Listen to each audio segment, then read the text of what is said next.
Hello everyone, my name is Saddiq. I'm remarkably sorry for the late feedback. I've been swamped with work lately. I think by now both teams would have noticed, as stated by Akib, that the debate went to side opposition. Generally it was an above average debate. For some speeches it was exceptional, for some speeches it did go to the below average mark. So what am I going to do here? I'm going to break my oral feedback into two segments. The first one, I'll look at the three reasons which led to the decision, and second, we'll look on the constructive feedback which I'll be giving to both teams. So to the first part, on the three clashes which led me to conclude on my decision. The first clash is about what the impacts of abstaining on vaccination. Secondly, I'm going to specifically look on parental choice, whether this falls within the ambit of parental choice or within the state ambit. Just very briefly to mention the things like government primarily talked about why they should fall under the ambit of the state, not necessarily looking at doctors. And finally, I'm going to look as to whether this is a moral choice for doctors to make. I think this was primarily argued well by side opposition.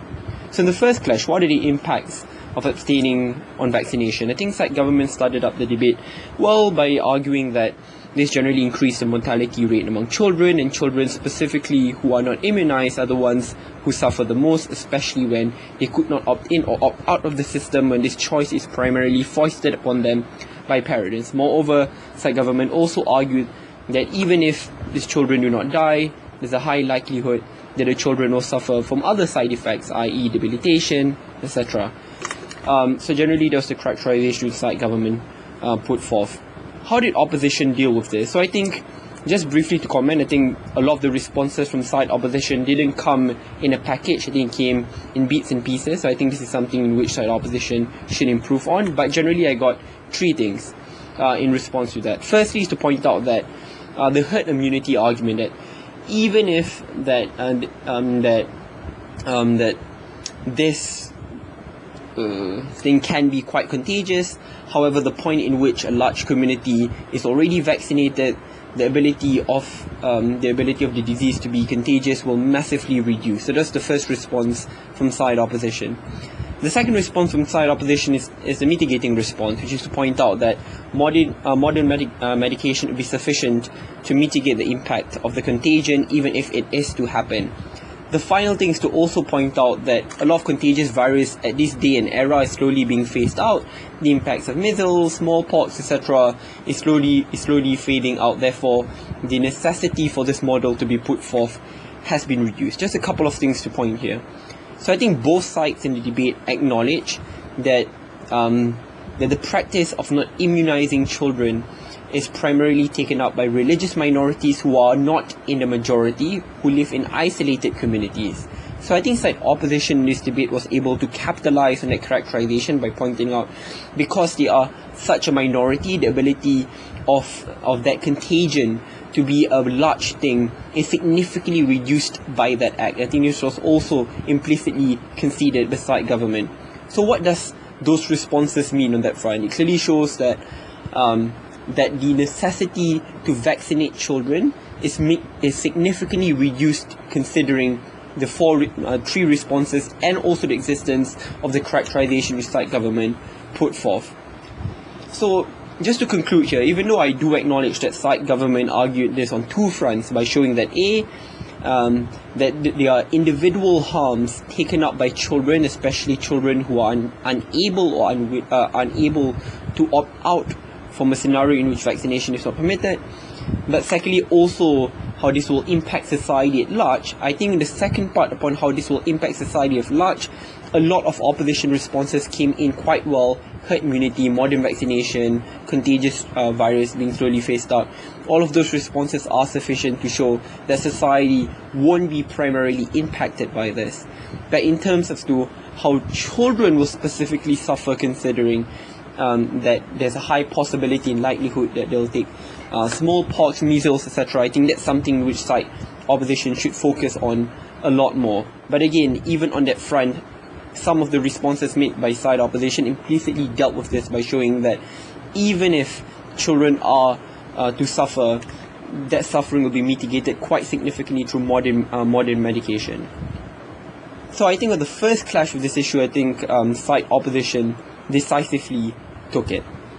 On the second clash of this debate was on the principle as to whether this falls within the ambit of parents or does it fall within the ambit of state responsibility. I think Syed government was strong here to point out that from the very beginning in Prime Minister's speech was a preemption to differentiate why this should not be similar to parents being able to decide on what religion their children subscribe or the type of education which their child subscribes. I think that differentiation primarily comes by pointing a couple of things. Number one is to point out that this is a scientific decision in which doctors, or i.e. the states, are well equipped to make, and not parents. Secondly, primarily parents are remarkably selfish and would primarily be driven by their religious goals. But finally, to also point out that being driven by religion, which is an irrational concept, makes that act more intolerable. So I think that was a very nice characterization from Syed government on that front. Syed opposition responded by pointing out that this is a subjective decision which should fall in the hands of parents, by pointing out why this is similar to religion and education. I think on this mini clash, I would give it to Syed government, considering that there were overwhelming responses compared, and also preemptions at the very beginning showing that this is not similar to religion, it is not similar to education, but more importantly to conclude it by pointing out that this is not a subjective decision, as anything which involves medication, etc., and especially when it involves life and death, this should fall within the ambit of the state, and the state is represented by doctors on this front. I think I would also advise that government to show the clear relation between why falling under the state means that individual doctors should take up that responsibility, in comparison to why this falls under the amorphous responsibility of the state, especially when this debate primarily is about assessing the individual moral concerns raised by doctors, not necessarily by the collective state identity. So I think this is one thing which Syed government can improve, but regardless, I think still Syed government took that characterization well. However, I think the reason why the second clash should also go to Syed opposition were because of the other two reasons which Syed opposition forwarded. So the first one is to point out that even if the state is able to take this up, there are a couple of harms to it. The first one is that not all parents make the decision only because of their religious motivations. There are a couple of categories which were broken down by Syed opposition. Number one is to also point out that there are parents who genuinely fear the community, there are parents who live in a conservative community who fear their children being excommunicated by that very community the point in which they get vaccinated. And since Syed opposition also, very briefly, I would also advise Syed opposition to spend more time on this. Syed opposition also characterized that since these are fringe religious minorities, it is a core part of their religious identity is to not be vaccinated. So that forms a critical pillar of that religion. But again, it was only a one-liner, but it was a one-liner which was still argued by second speaker, if I'm not mistaken. So in that front, I think Syed government will need to engage with that a lot more. I think also they spend a lot of time by showing that what are the harms of excommunication and why that harms overwhelm the previous harms which have been demonstrated by Syed government, i.e. I think BUET also were able to resolve the deadlock by pointing out that at least under your policy, the harms of the child suffering from the disease can be mitigated through, again, herd immunity, modern medication, etc. However, the impact of excommunication is something which is long-lasting, is something which unfortunately we will not be able to regulate. How did Syed government address this point? Syed government pointed out that excommunication can be addressed when government takes up strict laws and measures to ensure that excommunication does not happen. A couple of problems there. Number one, I think that was still slightly amorphous and ambiguous. I'm still unsure and unconvinced that strict laws would automatically work, especially when it was only argued that way, that there are strict laws and will make sure that we will disincentivize excommunication from happening, without showing why those incentives or disincentives or why laws would be a sufficient reason for it to work. So I think, again, in comparison towards modelling it out, which side government tried to do, in comparison to the analysis provided by side opposition, and also impacting the debate by showing why the harms of excommunication are long-lasting, I think I'm more likely to buy opposition's characterization of this front. The second sub-point here from side opposition is to also point out that children who are vaccinated, who genuinely believe in that religion and who live in an ultra-conservative community who's filled with people of the same religion, would primarily treat him or herself as impure and would have disconnected with the religious deity in which that person believes in.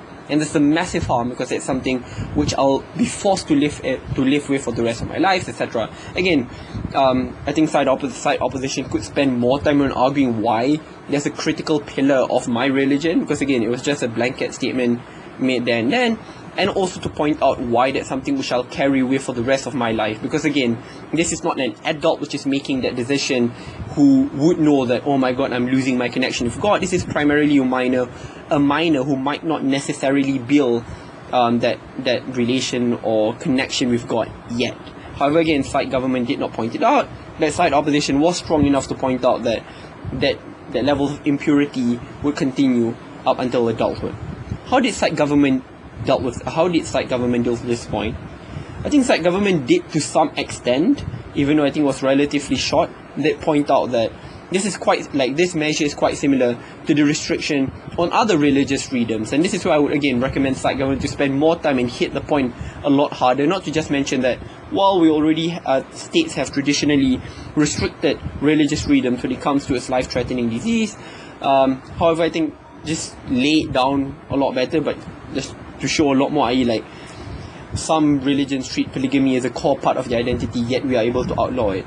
This differentiates. I do acknowledge that government did point out, well, we already banned polygamy, but just to show that in the context of this debate, as side opposition characterized, it's not only about taking out one religious freedom, but it's to point out that religious freedom is a core part of the identity. So that's where I would recommend side government to nuance the rebuttal a lot more, to point out where religious freedoms have been restricted, even though they form a core crux of that religious identity. So just to summarize on the second issue here, the second issue still went to side opposition, even though the first sub-point went to side government. However, side opposition were really strong in the other two, which also side opposition made the most important points of the debate. The final part of the debate is about the doctor's moral choice. I think this is where side government fell out of the debate, because I think, again, from the very beginning, side government primarily identified the state as acting in comparison to its individualized units made up of doctors. So since, again, the motion states primarily about an individual moral assessment of doctors, I think side opposition was able to capitalize on that principle a lot more. Again, in the introduction of Prime Minister, Leader of Opposition, they was also made to be very clear. So how did opposition argue why this is against the moral choice of doctors?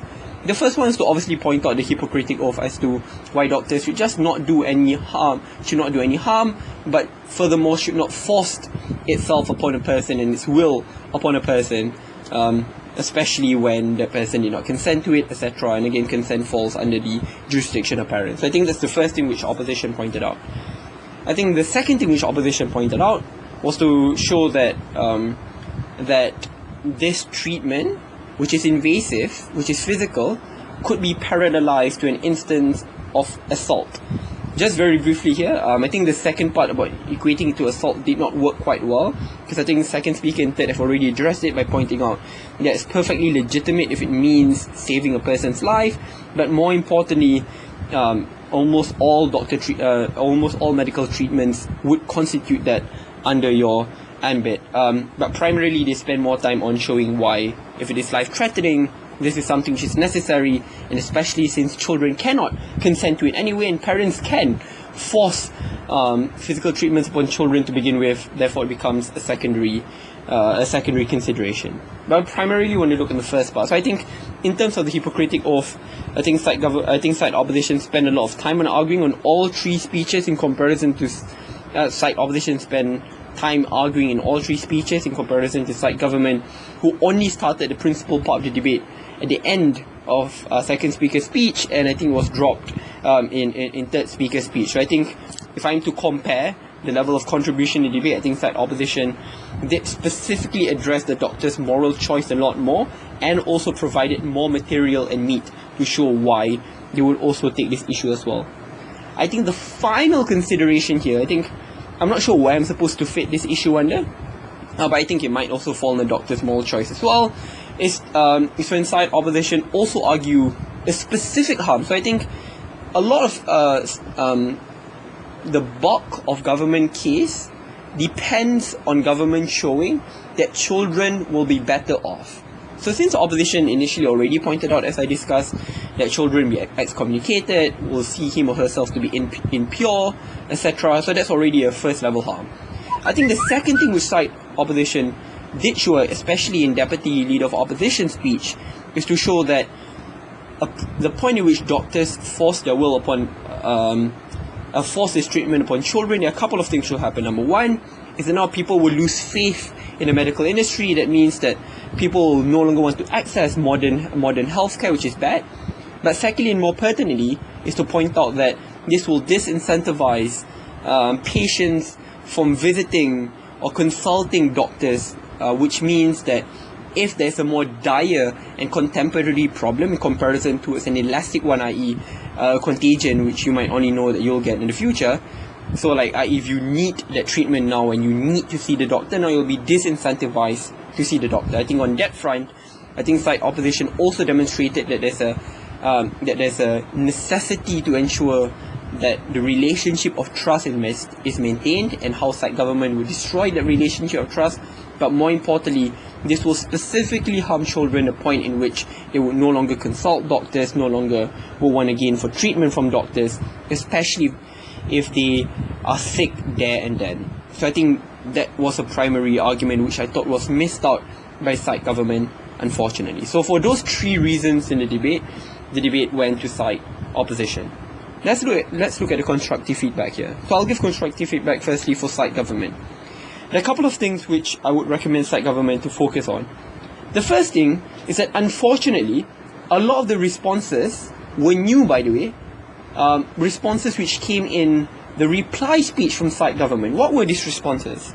So I think when side opposition was demonstrating that while we can mitigate the harm of the contagion or the individual harm, when the person can easily access modern medication, I think only in reply, I think very briefly it did come out in, I think only one line in one of the speeches, in one of the primary speeches, but I think it was primarily clarified and argued a lot more in reply. What was it? So in terms of rebutting modern medication, the reply speaker mentioned that A, is difficult to access because of cost, because you need to take up a lot of medicines in comparison to vaccination, which happens only once. Secondly, often these are contagious disease which do not necessarily have modern medication to work. But finally, the point in which you are diagnosed with a problem, often it is already too late and modern medication will not work. Unfortunately, these responses only came in reply and were primarily hammered home in reply, which unfortunately I wouldn't be able to credit. The second thing is to also point out, is to also rebut the point about herd immunity. So I think that's when the reply speaker showed that yes, these are isolated religious communities, but because they are isolated, they live close to one another. These are like close-knit communities. As a consequence, the impact of that contagion within that isolated community would be intensified a lot more. So even if it might not harm other communities out there, but the point in which it harms this insular community, it is still a consideration which the state should take. So just because they're in a minority does not mean that the state should ignore the genuine health concerns, especially when it impacts children. So I think, again, unfortunately this came in late. It was difficult for me to consider that materials. But again, even if it did come out in one of the primary speeches, unfortunately it wasn't focused on a lot considered. Well, it could have been to assist your side a lot more. So I think they were good responses, but responses which came in remarkably late in the reply speech, which I wouldn't be able to credit. I would also recommend here for side government to nuance their case a lot more. So don't just mention why this falls under the responsibility of the state, but to specifically look at why this falls under the responsibility of doctors to pick it up, why this is a moral choice which doctors should execute, etc. So don't just look at why, like, this is not a typical vaccination debate in which why vaccination is good or bad, but it's more about why doctors should force their will upon their patients without their consent, or since we are looking at children, without their without their parents' consent. So the debate shouldn't only be about the practicalities, even though I do acknowledge that will form a crucial pillar of the debate. But I think the other part of the debate is also about the moral debate as to what doctors should do when they're presented with this option. Since that was a critical part of the debate, and since opposition did get away because of the failures of Syed government to build enough arguments and planks to justify that moral question. So I think those are the two primary things which I would recommend Syed government to focus on. I forgot just one more thing. I think specifically a comment to government whip. I'm not sure, maybe it's just me, but I think you might be reading out of a script. The reason why I'm saying so is because firstly I thought you missed out on a lot of the arguments in which side opposition mentioned. I think that might be the point in which you do choose to read out of a script. But more importantly is that it was like a story, but a story which unfortunately didn't have a conclusion or did not deal with the comparative which was presented by side opposition. So i.e. when they will mention about excommunication, about the impurities which children will face, about children will not be able to access treatments of doctors and modern medicine, etc., the point in which you break that relationship of trust. So all of those things were primarily left untouched, or even if touched, was primarily very thin, I think, because of that. So I think, again, like, even though I think it was convincing at the very beginning of your speech to point out the statistics of children suffering, the intensity of problem, the point in which you don't go vaccinated, and the point in which you're not vaccinated, that was good. But then after that, it just became a long rant as to why vaccination is important. But more importantly, I think when we primarily focused on the best way to resolve this problem is through awareness, I think that's where it became a problem. Because I think the second of your speech, you spent at least 2 minutes showing why the best way to resolve the problem is through awareness, because that just fits in to Leader of Opposition's claim that awareness is sufficient, you do not need to force this option upon them. And when opposition will also use that against you, it's not a new matter because it was a rebuttal to you. When opposition whip did point out that if awareness is a concern, that means it is the problem of doctors and the failure of doctors to inform their patients. Therefore, doctors should not discharge their responsibility by creating a policy of coercion in comparison to a policy of informing their patients. So I think, again, that did not work in your advantage. So I think that's generally the feedback which I would give to Syed government. Let's look at the feedback for Syed opposition. Couple of things here. The first thing is that I would recommend Syed opposition to frame the debate a lot better. So I think especially in Leader of Opposition speech, I thought it was a matter-packed speech, so that was good. Unfortunately, I don't think you focus on the right questions, i.e.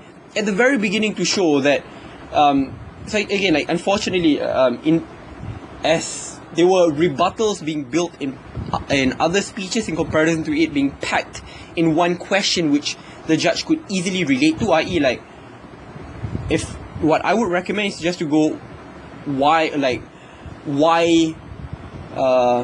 the impacts of non-vaccination isn't as bad for a couple of reasons: herd immunity, modern medication, contagious viruses being phased out, etc., etc., etc., etc.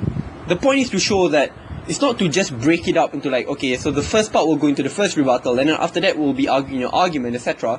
The problem there is that it doesn't stand as a coherent point. Instead, it is all broken up into pieces in your speech and also in other of your teammates' speeches, which will force and compel the judge to fill in the missing block. So I think on that front, I would recommend for you to frame the debate a lot clearer.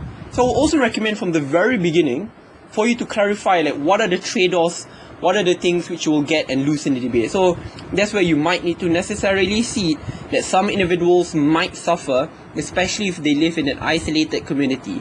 However, that suffering is nowhere close to the psychological harm, the physical assault through in which you argued. It's no longer close to the this. So the point is just to clarify and nuance the debate a lot more as to what you will be letting go of. Obviously, you can mitigate it, but what you will be able to confirm is a lot more, i.e. the benefits which you guys did illustrate. So I think, again, just make sure that the trade-offs are very clear for the judge to make. So I think, just to summarize the first advice that I give to you, I think it is critical that you guys frame the debate a lot clearer. So I would recommend that firstly you look at why the impacts of non-vaccination isn't that bad, look at why parents do have a choice here, and finally look at why this falls under the ambit of the doctor's moral choice. Because then it becomes really easy for the judge to follow, as the judge would already know what is the direction of your speech, in comparison to the judge knowing that you have individual arguments which are broken down into pieces, which unfortunately wouldn't be that cogent. The second thing which I recommend, this also falls into nuancing. I don't think it's strategic for you to mislabel some actors. So I think while you are arguing that, while you are arguing, I think second speaker's argument, the argument about, this will disincentivize patients from seeing doctors or distrusting doctors, etc. I think that sounds as if, or what I did get from listening to your speeches, is that it is as if you are arguing that these patients are informed or adults who will choose not to go here.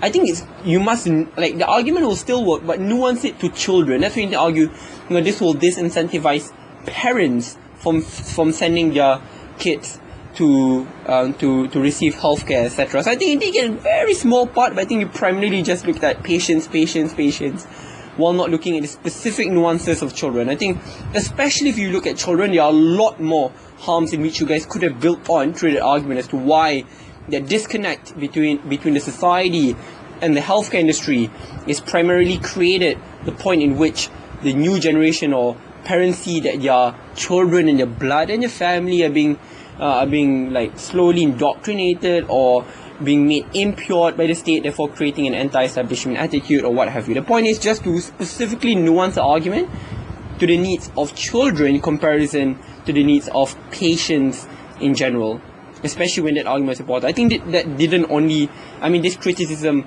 wouldn't only apply upon the argument about children. I think it also applied on other parts of the speeches as well, because you do not want to sound as if this debate is only about whether vaccination is good, whether vaccination is bad, should we give them a choice. The debate should be nuanced specifically upon children in this regards. I think the other thing is also for you to be stronger on the principle. So I think even though you guys did start out by showing that this is a subjective choice, it is similar to religion, it's similar to education. However, I think it was unfortunately not comparative to what was already mentioned by Syed government. The Syed government mentioned that this is clearly different from education and healthcare. I think you need to spend more time building the argument. I think there's definitely a way in which you could do so. This is where, again, where I'll move back towards the first comment or the critique which I made, that you need to frame the debate clearer. If you had linked by showing that herd immunity, modern medication, contagious viruses are being phased out, all of that means that in this world and era, if you are unvaccinated, it wouldn't be it wouldn't be a horrible life which you will live in. As a consequence, it is no longer a life-threatening problem. It is no longer an objectively evil thing, the point at which you are left unvaccinated. Therefore, it is a subjective choice. So you need to build some groundwork before you just assume and assert that this is a subjective choice similar to religion and education. So I think it's a second comment which I'll give there. So currently it's just those two comments. If you have any specific questions to ask, feel free to Facebook message me. I'm on Facebook and I'll be more than glad to assist you. I know this is a really long oral feedback. I think I spent more time on the constructive, but I think it's necessary. Thank you very much and all the best for the following debates.